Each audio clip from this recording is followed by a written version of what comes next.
Hello everyone. तो आज हम सीटेट 2024 का क्वेश्चन पेपर देखेंगे जो कि 21 जनवरी 2024 को कंडक्ट हुआ था। उसका भी हम चाइल्ड डेवलपमेंट एंड पेडागोजी वाला सेक्शन देखेंगे।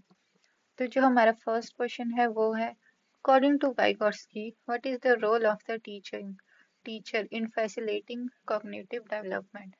वाइगोट्स्की के अनुसार संज्ञानात्मक विकास को सुगम बनाने में शिक्षक की क्या भूमिका है?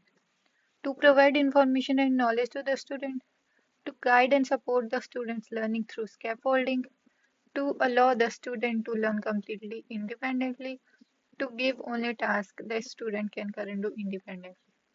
फोर्थ क्वेश्चन तो ऑटोमेटिकली गलत हो गया। फोर्थ पार्ट, इंडिपेंडेंटली तो हम बच्चों को नहीं दे सकते सब कुछ समझने के लिए।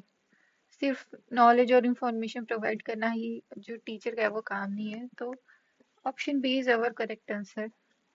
To guide and support the students learning through scaffolding. Scaffolding का मतलब होता है कोई गाइडेंस देना, यानी कि कोई टेम्परेरी तरीके से हेल्प करना, मार्गदर्शन जिसको हम बोल सकते हैं।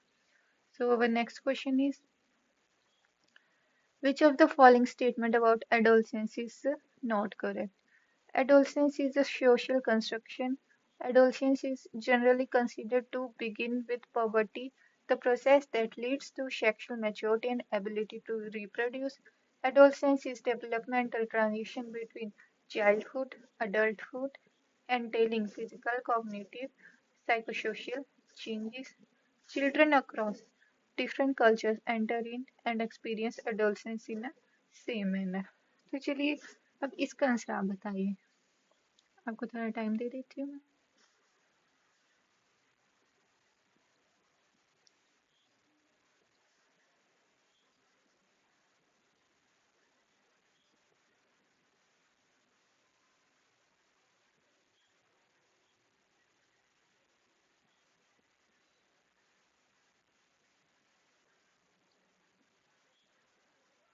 तो आप लोगों ने आंसर देख लिया होगा, समझ आ गया होगा। तो इसका जो आंसर है वो है डी।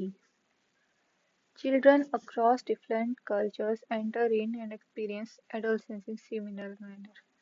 विभिन्न संस्कृतियों के बच्चे एक समान तरीके से किशोरावस्था में प्रवेश करते हैं और इसे अनुभव करते हैं। So our next question is, Sujata participates eagerly in the dance competition only because she is interested in winning the Sujata participates eagerly in the dance competition only because she is interested in winning the first prize of cash. Sujata is intrinsically motivated, आंतरिक रूप से प्रेरित है, extrinsically motivated, बाहरी रूप से प्रेरित है, mastery oriented learner, महारत उन्मुख शिक्षार्थी है, या फिर failure avoiding learner, असफलता परिहार शिक्षार्थी है।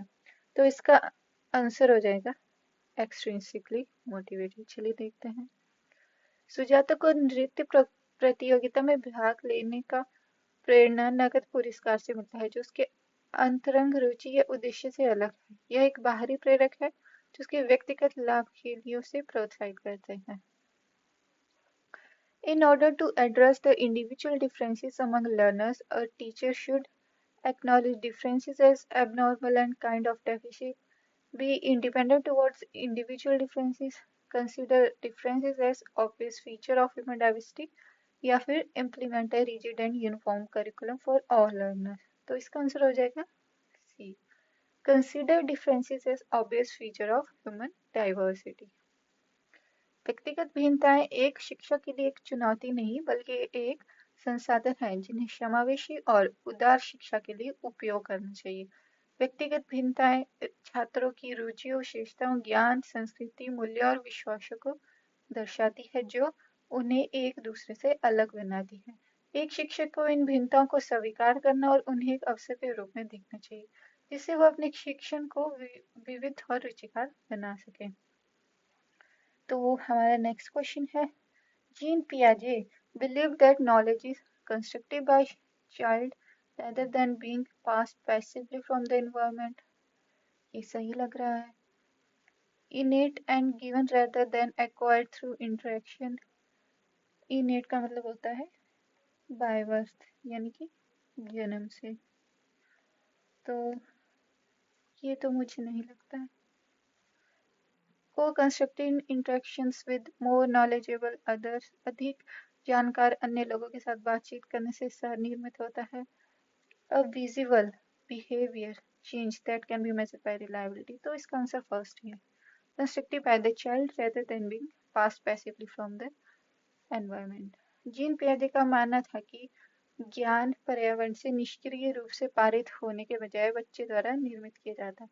यह कथन पियाजे के ज्ञान के निर्माण के सिद्धांत को सही ढंग से दर्शाता है। In a progressive classroom assessment is dynamic, objective, summative, normative. It's dynamic यानी कि गतिशील, जिसको आप चेंज भी कर सकते हैं।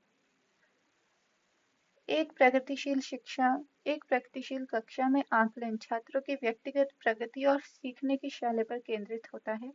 यह निरंतर और गतिशील होता है, जो शिक्षकों को छात्रों की प्रगति को समय के साथ ट्रैक करने और उनकी आवश्यकताओं के अनुसार शिक्षण को समायोजित करने में मदद करता है। इस आकलन का उपयोग अवलोकन, पोर्टफोलियो, प्रदर्शन और परियोजनाएं छात्रों को सीखने की प्रक्रिया और परिणामों का मूल्यांकन करने के लिए किया जाता है। Which of the following processes are essential in making of the information received environment and store it further in memory? Attention, decay, forgetting, retrieval. इसका तो आंसर attention ही है। ध्यान देना वातावरण से प्राप्त जानकारी के अर्थ निर्माण और इसे स्मृति में आगे संग्रहित करने के लिए आवश्यक है, क्योंकि यह जानकारी को चुनने में प्राथमिकता देने की प्रक्रिया है। Which of the following is example of the question that requires students to analyze information? इसके options हैं. What is the plot of novel To Kill a Mockingbird? Number 2. What is the theme of the novel To Kill a Mockingbird? Number 3. How does the author use symbolism in To Kill a Mockingbird? Who is the protagonist of To Kill a Mockingbird? इसका answer है second. What is the theme of the novel To Kill a Mockingbird? Yes, To Kill a Mockingbird लेखक प्रतीकवाद का उपयोग कैसे करता है? यह एक ऐसे प्रश्न का उदाहरण है जिसमें छात्रों को जानकारी का विश्लेषण करने की आवश्यकता होती है। छात्रों को उपन्यास में वर्णित घटनाओं, पात्रों के विचारों और कार्यों और लेखक के लेखन शैली पर विचार करना होगा। नेक्स्ट क्वेश्चन है assertion and reason का। Teachers should constantly reflect on their own stereotypes and bias. ये assertion है। Reason, culturally responsive teaching means that teachers are reflective. ये reason है। तो इसका देख लेते हैं। जो फर्स्ट ऑप्शन है वो तो ट्रू है, यानी कि राइट है।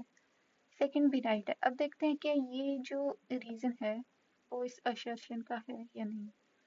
Yes, both A and R are true, and R is the correct explanation of A.